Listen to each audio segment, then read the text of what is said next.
보여드리는 거죠. 우리는 본질적으로 대리인, 과거식으로 표현하면 모슴이죠, 모슴. 주인의 일을 대신하는 모슴이기 때문에 주인이 일을 맡긴 취지에 따라서 또 주인의 이익에 최대한 이익에 부합하게 또 일을 해야 되고 그 과정 자체를 또 주인에게 잘 보여줘야 합니다. 또 우리가 당당하게 일을 잘하면 또 그걸 숨길 필요도 없는 거죠. 그런 면에서는 우리 국민들께 보고한다는 의미도 있고 또 한편으로는 우리 이제 내부의 업무 보고라고 하는 게 이제 과거에는 좀 형식적으로 했던 것 같습니다. 그러나 저는 그런 방식으로 그러니까 적당히 일 처리를 한다든지 또는 뭐 최고 책임자 또는 조직의 최종 책임자들이 그 자리에서 얻게 되는 권위 또 명예 이익 혜택만 누리고 그 자리가 가지고 있는 본질적인 책임이나 역할을 제대로 안 하는 건 제가 그냥 눈 뜨고 못 봐주겠어요. 어떤 조직의 책임자 또는 어떤 조직의 일을 맡아 하는 사람들이 어떤 태도와 어떤 마음으로 얼마나 성실하게 하느냐가 사실 거의 운명을 좌우합니다. 똑같은 장소에서 똑같은 종류의 영업을 시작한 경우에도 흥하는 가게가 있고 망하는 가게가 있거든요. 근데 흥하고 망하는 게 객관적 조건이기보다는 대부분의 경우는 다 그 주체, 주관자들의 태도와 마인드, 행동에 달려 있어요. 특히 세상 많은 사람들에게 영향을 미치는 공무, 이런 공직이라고 하는 건 더더욱 그렇습니다. 우리가 어떻게 하느냐에 따라서 세상이 그야말로 흥할 수도 있고 망할 수도 있는 거죠. 똑같은 조선에서 선조대처럼 망하는 시대가 있었는가 하면 정조대처럼 흥하는 시대도 있었던 거죠. 거기서 제일 큰 차이는 결국 선조와 정조의 마인드 차이였을 겁니다. 평소에 공부하고 진지하게 세상을 둘러보고 억울한 사람이 없는지 찾아보고 그게 시정될 수 있는 기회를 그 별 무겁지는 않겠지만 징을 들고 다니면서 징철하고 가지고 다니는 그 태도 자체만 해도 지방 관아의 관리들이 얼마나 걱정됐겠어요. 자기 고을에 있는 주민이 혹시 징체 들고 한번 쳐버리면 자기 인생이 망가지잖아요. 그게 경계의 효과죠. 공직이라는 건 그런 거다. 그래서 우리 내부적으로 업무 보고라고 하는 것도 그냥 형식적인 게 아니라 정말로 각 단위의 책임자들이 자기 역할을 제대로 인지하고 그 역할을 제대로 수행하고 있는지를 보는 거예요. 근데 자기가 하는 일이 뭔지도 모른다든지 자기가 보고서라고 이렇게 써서 상신을 냈으면 자기가 써놓은 글자의 의미는 최소한 알아야 되잖아요. 근데 난 이 안에 있는 것만 대체적으로 물어보죠. 자기가 써놓고 몰라요. 아마 실무자가 썼을 테고 과장이 챙겨봤을 거고 국장이 점검했을 거고 또 뭐 실장이든 아니면 차관 거쳐서 장관까지 봤을 텐데 각각의 공공기관도 마찬가지겠죠. 다 거쳤을 텐데 그 과정에서 자기들이 써놓은 책임져야 될 사인한 그 문서의 내용이 뭔지도 모르면 말이 되겠습니까? 그게.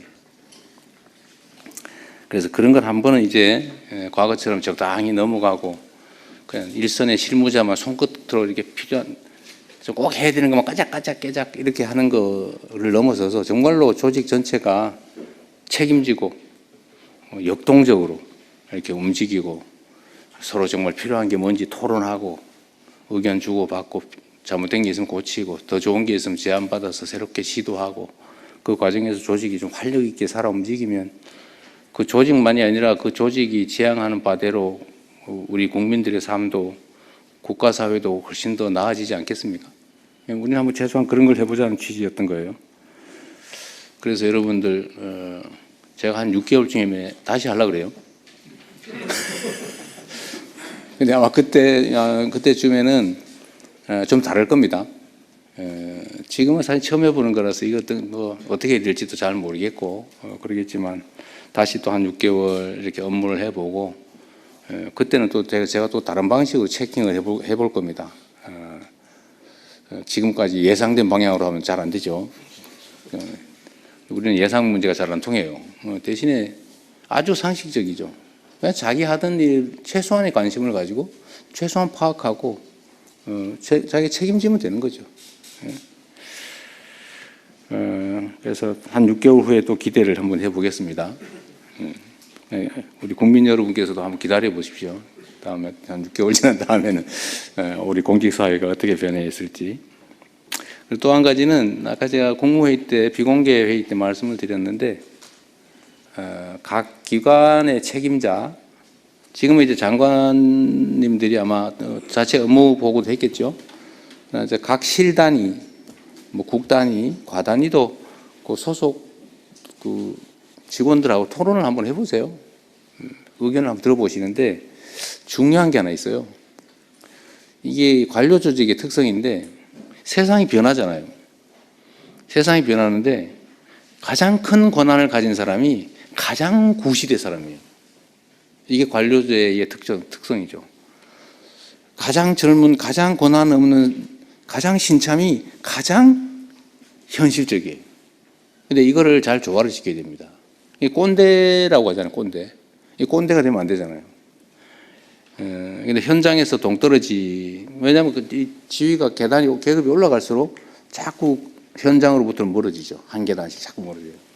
나중에는 권위와 권력만 남는 상태가 되면 뭐 부하들은 눈앞에서는 복종하고 따르겠지만 뒤에 가서는 흉보고 그러겠죠.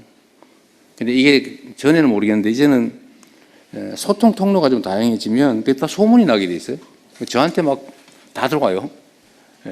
메시지로 들어오고 뭐 쪽지도 들어오고.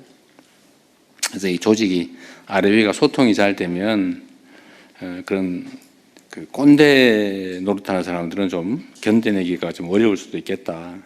그래서 각 부서 내 자기 팀 내에서 일종의 브레인스토밍을 한번 시켜보십시오. 그냥 다 모여가지고 그냥 자유롭게 얘기해 주세요.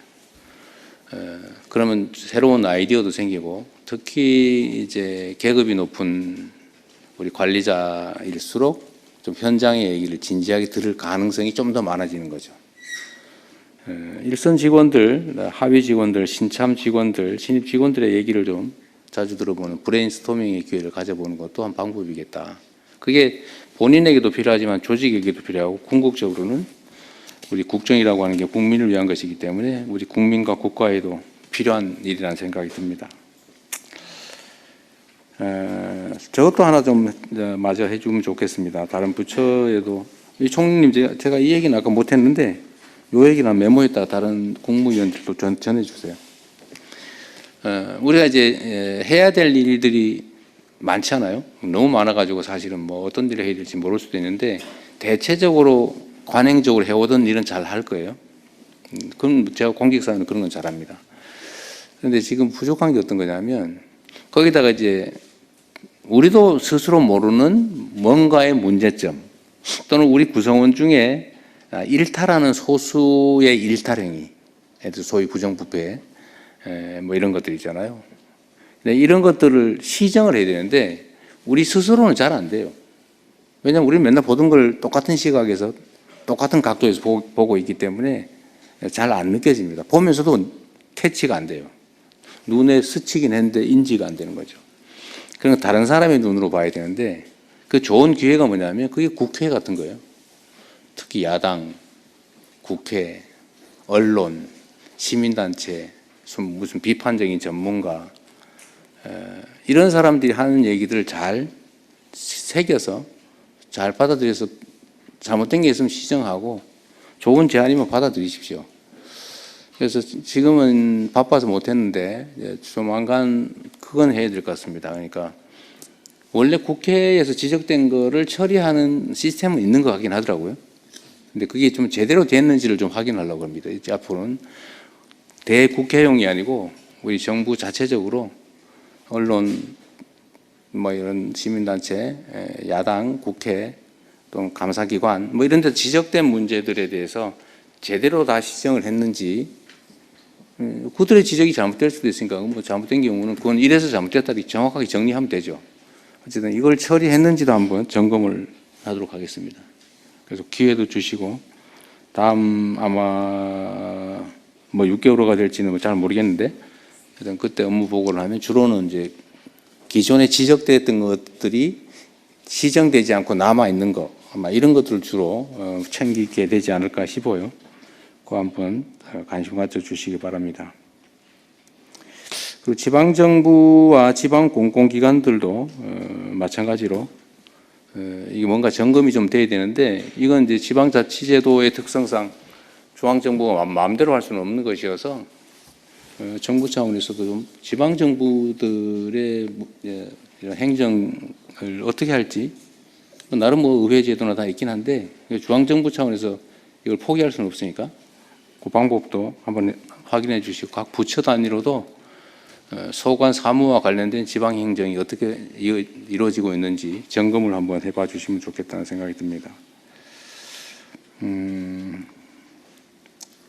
하여튼 뭐 보고회라고 하는 게 너무 긴장되고 좀 그럴 수 있는데 어쨌든 뭐 처음이니까 그렇다 생각하시고 다음에는 좀 부드러운 환경에서 할 수 있도록 노력하겠습니다. 그리고 우리 국민 여러분께서도 국정이라고 하는 게 이게 남의 일 같지만 사실은 국민의 일이거든요. 약간 이게 느낌이 좀 멀어 보이지만 내가 직장에서 돈 벌어서 가족을 부양하는 일만큼이나 이 국정이라고 하는 게 나와 나의 가족들, 내 자녀들의 삶에 치명적인 직접적 영향을 미치는 것이다. 그런 걸 당연히 아실 테니까 좀 더 많은 관심 가져주시면 좋겠습니다. 아침에 국무회의 때도 그런 게 있었는데 민주주의가 발전하는 게 중요하다. 경제가 발전하는 게 중요하다. 이게 이제 역전됐다고 해요. 이제 과거에는 언제나 1등이 경제가 잘 돼야 된다. 이렇게 얘기를 했는데 이제 먹고 사는 문제가 더 중요하다 이렇게 얘기했는데 올해 조사한 결과에 의하면 민주주의가 제대로 된 나라가 더 중요하다 이렇게 답하는 게 1등이었다고 합니다. 근데 그게 정말로 정확하게 맞는 거죠. 민도가 좀 높아진 거라고 생각해요.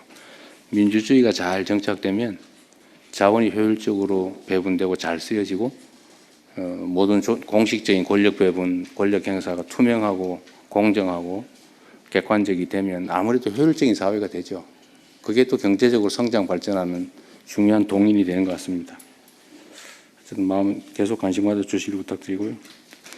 그리고 또 오해가 있는데 오늘 이제 보고의 마지막이니까 사실 말이 없으면 잘한 겁니다. 제가 이제 문제가 있으면 지적하는 건데 제가 주변 제 아내도 그러고 자꾸 잘한 걸 칭찬을 자꾸 해야지 맨 뭐 문제 있는 거라고 자꾸 지적을 하면 그게 되냐고 저한테 자꾸 야단치는데 잘한 거 칭찬을 하니까 너무 많아가지고 그러는 거니까 그거는 이해를 좀 해주시기 바랍니다. 자, 오늘 업무 보고를 이제 시작을 할까요? 네, 준비된 게 있으면 준비된 거 가지고 하겠습니다. 네, 업무 보고가 있겠습니다. 업무 보고는 해양수산부, 해양경찰청 순으로 하겠습니다. 먼저 해양수산부 차관이 보고하겠습니다.